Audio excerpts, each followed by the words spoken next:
देखिए, आज विधेयक जो वक्फ पे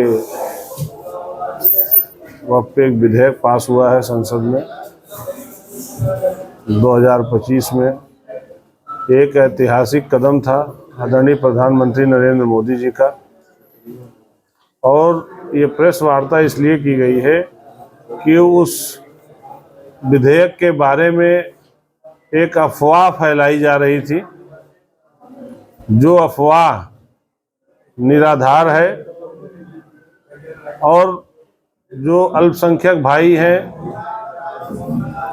मुस्लिम समाज के लोग हैं, उनको एक तरीके से डराया जा रहा है, उनके मन में एक भय बनाया जा रहा है कि जो ये विधेयक पास हुआ है इसमें उनकी सारी ज़मीनें ले ली जाएंगी। वक्फ की जो ज़मीनें हैं वो सरकार ले रही है, सरकार अपने कब्जे में कर ले रही है।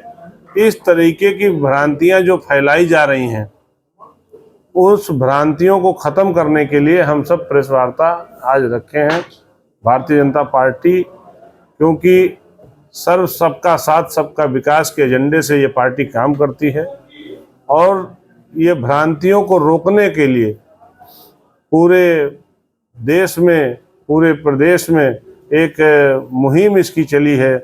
और निश्चित तौर पे, क्योंकि हमें सबका साथ सबका विकास भारतीय जनता पार्टी का मेन एजेंडा है, अंतिम पंक्ति के व्यक्ति को लाभ पहुंचाना भारतीय जनता पार्टी का एजेंडा है। उससे कहीं भारतीय जनता पार्टी अलग नहीं है। और आदरणीय प्रधानमंत्री जी ने जो निर्णय लिया वो कितने हित में है ये जानना बहुत ज़रूरी है। आप समझिए, जो ज़मीनें लोग अपने व्यक्तिगत निजी स्वार्थ में वक्फ के नाम पे अपने निजी स्वार्थ में ले रहे थे, और कहीं भी बोर्ड लगा के किसी भी ज़मीन को ये कह दें कि ये वक्फ की है, और उसके लिए कोई किसी भी अदालत में, कहीं किसी भी पटल पे अपनी बात को कोई रख नहीं सकता था। तो निश्चित तौर पे इस देश में राजस्व के नाम पे, जमीन के नाम पे सिर्फ राजस्व रेवेन्यू रिकॉर्ड ही प्राथमिकता है, उसी को माना जाता है। निश्चित तौर पे रेवेन्यू रिकॉर्ड जिसके लिए है, जिसका है, उसी को इस देश में माना जाए, वही नियम कानून है।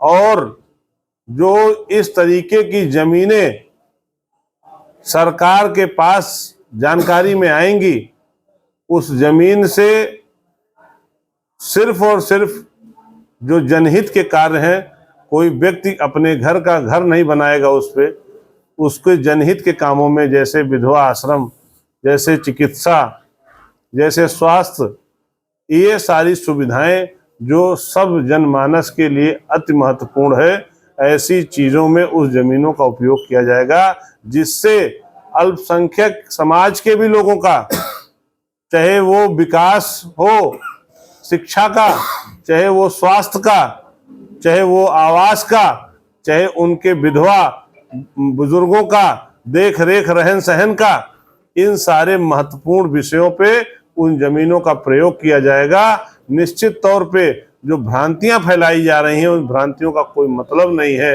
ये एक ऐसा ऐतिहासिक निर्णय है जिससे भारत का विकास होना है। और निश्चित तौर पे जिन गरीब जो मुस्लिम भाई, जो लोग अपने हक को नहीं पा रहे थे, उनका हक एक तरीके से आप गुमराह करके, उनके हक को मार करके, उनकी जमीनों को लेकर के वक्फ के नाम पे जो लोग दबोच के बैठे थे, ये सारी जमीनें बाहर आ जाएंगी। और ये गरीब मुस्लिम के हित का निर्णय नरेंद्र मोदी जी ने लिया है। सबका साथ सबका विकास का जो नारा मोदी जी ने कहा था, वो इस कदम से चरितार्थ होता है कि उन्होंने सबको साथ सबके विकास के बारे में सोचा है। मुस्लिम समाज, अल्पसंख्यक समाज के बारे में भी उन्होंने सोचा है। इसके लिए हम भारतीय जनता पार्टी के कार्यकर्ता होने के साथ साथ पूरी पार्टी के सभी लोग सब मोदी जी को हृदय से धन्यवाद दे रहे हैं कि इतना ऐतिहासिक निर्णय लेकर के सबके साथ सबके विकास के नारे को जो उन्होंने पूरा किया, हम सब के लिए गौरव का विषय है। और मैं जिस विधानसभा में हूँ माइनॉरिटी के लोग यहाँ हैं, काफ़ी बहुतायत संख्या में हैं। मैं डंके की चोट पे कह सकता हूँ कि जितनी भी सरकारी योजनाएं हैं, किसी भी योजना में किसी भी माइनॉरिटी या मुस्लिम समाज के व्यक्ति के साथ 1% कोई भेदभाव नहीं किया गया है। ये हम सब के लिए गौरव का विषय है कि जो हम कहते हैं वो करते हैं। विपक्ष को सिर्फ ये एक अफवाह फैला करके देश का माहौल बिगाड़ने में, देश को की जनता को गुमराह करने में उनको ये लगता है कि उनका एक ही काम है कि गुमराह करके जनता में खाली एक भ्रांति फैलाई जाए, गुमराह करके ये बताया जाए कि भारतीय जनता पार्टी मुस्लिम के हित का निर्णय नहीं लेती है। जबकि 70 वर्षों तक इस देश में कांग्रेस के ने नेतृत्व किया और उसके बाद भी मुस्लिम समाज के ये जो गरीब मुस्लिम थे, जिनके पास जमीन नहीं थी, मकान नहीं था, जिनके पास स्वास्थ्य और चिकित्सा जैसी शिक्षा जैसी व्यवस्थाएं नहीं सही थी, उनके हित के लिए अगर ये निर्णय उनको ही लेना था, लेकिन उन्होंने नहीं लिया। क्योंकि जो इस तरीके से कुंडली मार करके इन जमीनों को बड़े धरना सेठ लेके बैठे रहते थे वक्फ के नाम पे, उन धरना सेठों से उगाई करते थे और उनको संरक्षण देते थे। मैं धन्यवाद देता हूं मोदी जी को कि उन्होंने ये इतना ऐतिहासिक कदम उठाया। बहुत बहुत धन्यवाद।